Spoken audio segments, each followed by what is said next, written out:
Hello welcome back to my channel. तुम्हारे साथे तो डेली ब्लग शेयर करी, तो आज के डेली ब्लग ना आज के तुम्हारे साथे शेयर करब एक रान्नार भिडियो। पुरो भिडियोटा तोमरा देखो ना स्किप करे। और यदि तुम्हादेर এই ভিডিওটি ভালো লেগে থাকে তবে আমার চ্যানেলটিকে সাবস্ক্রাইব করে দিও, লাইক করে দিও, কমেন্ট করে দিও এন্ড শেয়ার করে দিও। তবে চলো রান্নাঘরের দিকে যাওয়া যাক। तो प्रथमेই বললাম আজকে তৈরি করছি বিহারি স্টাইলের চিকেন দেহাতি। তার জন্যই প্রথমেই চিকেনটাকে ম্যারিনেট করে নিতে হবে।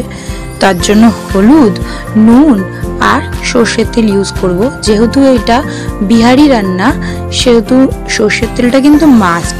এটা ম্যারিনেট করে তোমরা যতক্ষণ ইচ্ছা ম্যারিনেট করে রাখতে পারো। আমি 8 থেকে 1 ঘন্টা রেখেছিলাম।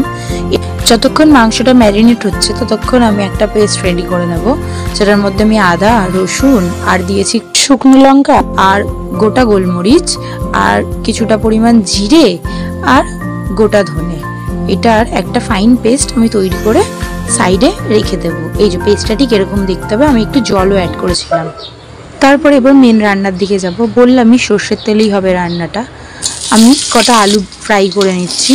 তোমরা চাইলে এখানে আলু দিতেও পারো, নাও দিতে পারো, কিন্তু দেখো আমরা তো বাঙালি, মাংসে কেন সব কিছুতেই একটু আলু খুঁজি, সেই কারণে আমি আলুটা দেবই।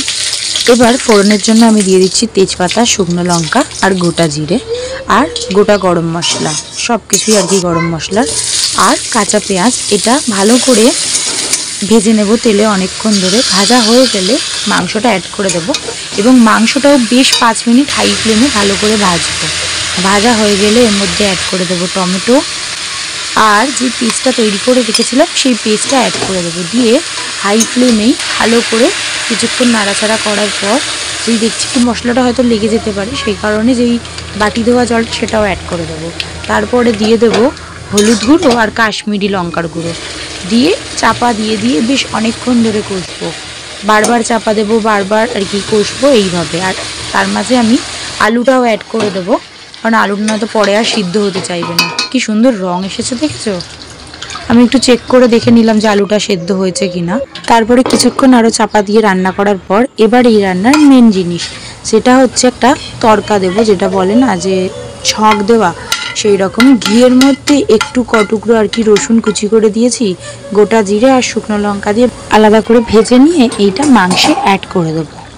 এটাই আলাদাই একটা ফ্লেভার অ্যাড হবে মাংসটার মধ্যে। আমার তো মাংস একদমই রেডি। তোমরাও বাড়িতে এই রেসিপিটা ট্রাই করতে পারো। ভীষণ স্পাইসি আর খুব ভালো খেতে হয়েছিল। আজকের মতো এইটুকুই, তবে টাটা।